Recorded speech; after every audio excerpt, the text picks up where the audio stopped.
कुछ ही देर में विभीषण जी सीता जी को पालकी में बिठाकर अशोक वाटिका से ले आए।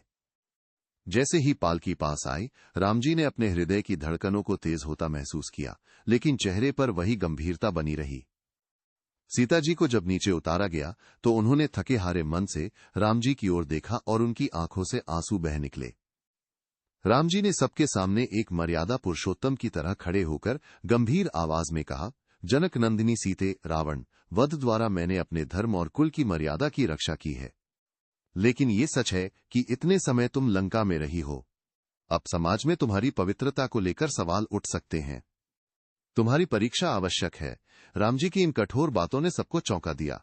लक्ष्मण जी को यह सुनकर गुस्सा आया। वो कुछ कहना चाहते थे, लेकिन राम जी ने हाथ उठाकर उन्हें रोक दिया। सीता जी ने यह सब सुना और उनके चेहरे पर अपार वेदना उभर आई। उन्होंने कांपते स्वर में कहा, स्वामी, अगर आपके मन में मेरे लिए ये विचार भी आया तो मेरे जीवन का कोई अर्थ नहीं। मुझे अग्नि ही अपनी शरण में ले। इसके बाद उन्होंने लक्ष्मण जी से कहा, लक्ष्मण, मेरे लिए चिता बनाओ। लक्ष्मण जी ने पहले राम जी की ओर देखा, लेकिन राम जी बस चुपचाप खड़े रहे।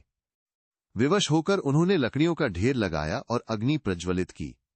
सीता जी ने भगवान का स्मरण किया और निडर होकर जलती चिता में प्रवेश कर गईं। पूरा रणक्षेत्र, जो अभी रावण वध से शांत हुआ था, अब शोक में डूब गया। वानर, राक्षस सभी मौन और स्तब्ध खड़े थे। राम जी भी अपने भीतर गंभीर व्यथा अनुभव कर रहे थे, पर उन्होंने किसी को इसका आभास नहीं होने दिया। उन्होंने आंखें बंद कर देवी अग्नि से प्रार्थना की, हे अग्नि देवी, यदि सीता सच्चरित्र है तो कृपा कर इन्हें सुरक्षित और अक्षत मेरे समक्ष ले आओ। कुछ ही क्षणों बाद अग्नि से दिव्य रूप लिए सीता जी प्रकट हुईं। उनके शरीर पर कोई आंच का निशान तक नहीं था। उन्होंने वही तेजस्वी स्वरूप धारण कर रखा था। राम जी ने सीता जी को देखकर राहत की सांस ली और हृदय से स्वीकार किया। पूरे रणक्षेत्र में जय जयकार गूंज उठी और फिर राम जी और सीता जी एक दूसरे के हो गए।